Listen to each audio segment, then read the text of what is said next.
Other earth foreigners exercise the role of the bringers of salvation. Neither we nor others bring teachings of salvation to the earth and, thus, to the earth people, for any teaching of salvation is of a religious and sectarian nature and only serves to make those who believe they are independent and enslaved, in order to subjugate them, to exploit them, and also to cause them to remain faithful to the relevant religion or sect. In addition, each teaching of salvation is designed to drive the believers and those who are enslaved into erroneous teachings and into the mistaken belief that all their offenses, wrong lifestyles, and injustices, as well as the harming of fellow human beings, can receive lenient treatment and can easily be forgotten, and thus they would be forgiven by the bringers of salvation. It is in the tricked believers and the enslaved that the responsibility for anything and everything would lie in a predetermination or present determination with the extraterrestrials or just with God the Creator, who should allegedly exist and who should determine and direct everything. Thus, the religious believers, sect believers, delusional believers, and others are forcefully kept by unfair, misguided elements, etc., through lies, swindle, and deception from bearing and perceiving their own responsibility for anything and everything that always arises in life. The belief in salvation bringing extraterrestrials, in any salvation bringing teaching, or in a salvation bringing God, who should also still be just, as well as full of love, understanding, and willingness to help, corresponds to the imagination of profit-minded people who, originally, had deliberately designed their created erroneous teachings in order to gather believers and enslaved ones around themselves, whom they could exploit in every respect, in order to be able to lead lives of joy and glory through them. And since ancient times, there have always been enough fools, who let others think for them instead of giving themselves the trouble of thinking, of reasoning, and of the pursuit of truth and the recognition of actuality and, thus, reality. For it was always easier for them to shift the responsibility for anything and everything onto others or onto extraterrestrials or simply onto a God-creator, respectively a creator God, in order, then, to take the path of least resistance and the path of least effort, as well as the path of laziness. And there are still such people on the earth today, unfortunately still in large quantities. But if the earth person really wants to experience a salvation, then he must get this himself, and that he laboriously acquires it himself. But this means that he must turn to the truth and reality and must perceive his own responsibility in every respect and must bear it and fulfill it.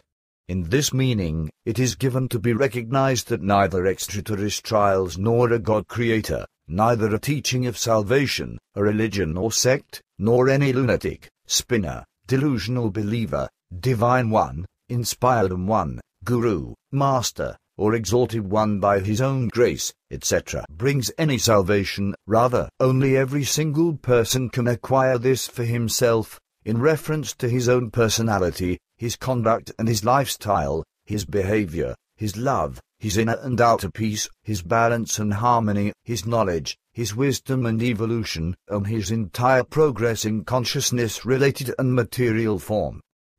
Billy says, "Man, son, that was quite a speech, and indeed one that makes a lot of sense.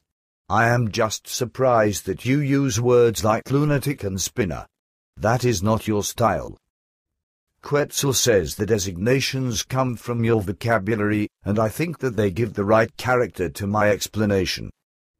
Billy says, that is accepted and also clear. Now, once again a question that relates to the black hole phenomenon. Our astronomical science still isn't clear as to whether black holes actually exist. Quetzal says about that, I may not explain too much because there is still a fairly long time needed before the astronomical scientists of Earth are in a position to understand these important things. So it will extend into the third millennium before they will be ready to gain the necessary understanding for this and to evaluate it properly. First, they still must attain many other insights through researches, in order to be able to understand everything bit by bit in all contexts. Billy says, but in broad terms, you could still deal with it. Quetzal says, well, but I may not actually explain too much. So in every galaxy, a black hole exists at its center. But there are still black holes that have their existence in free space, which are stationary, so to speak, while others wander through free space, as this is also the case with regard to black clouds, respectively dark clouds of matter, which are simply called dark clouds by the earthly scientists of astronomy. The so-called black holes actually have nothing to do with the hole, for in truth, these concern very coarse material formations of matter of enormous sizes, which originally result from giant collapsed suns, as well as partially from collapsed galaxies. Such events likewise occur over and over again, at the present time and also in the future, somewhere in the far reaches of the universal matter belt, which is erroneously regarded and designated as the actual and entire universe by the earthly scientists of astronomy, although this consists of 6 other belts, so therefore, there are 7.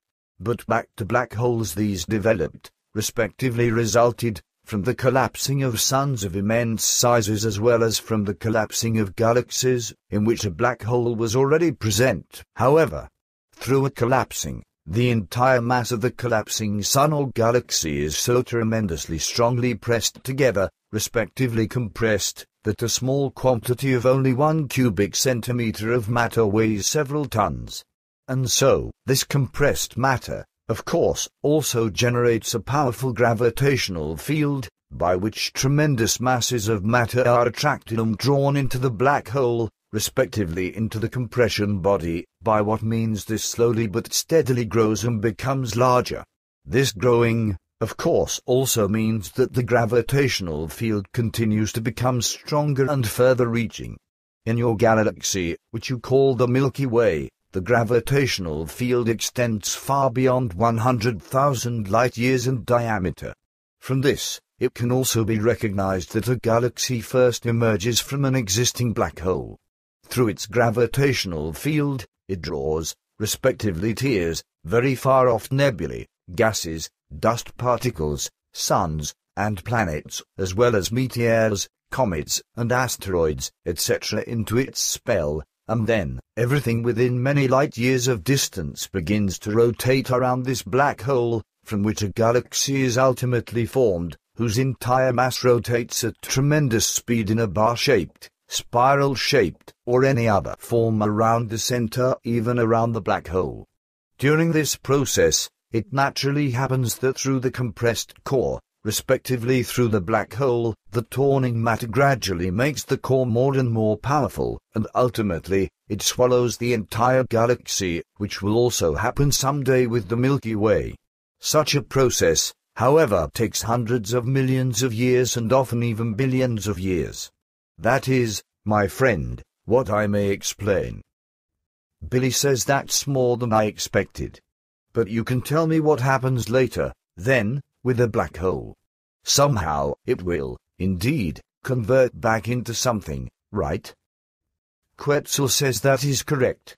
Once a critical mass of a black hole is reached, it starts to heat up in a resulting internal atomic fire to such an extent that from this, an enormous solar structure develops, which then separates as an enormous flow of matter and explodes, from which new structures, gases, and nebulae, etc. develop again, which ultimately enter into the gravitational field of a black hole again, from which a new galaxy then develops. Billy says, since we're already at it, as I was able to determine on my great journey with Pattaya and Semyaza, very many stars are seen from the Earth, which actually aren't such, respectively which aren't suns, but rather gigantic nebulous formations and galaxies in the depths of space, located at distances that are to be calculated at many tens of thousands or even millions and tens of millions of light-years from the Earth. Not to mention the alleged stars that can't be seen from the Earth with the eye or with simple telescopes, etc., since they are located billions of light-years away. Many of the so-called naked eye stars that are incredibly far away from the Earth truly aren't such, rather, they are gigantic, radiating nebulous formations or galaxies.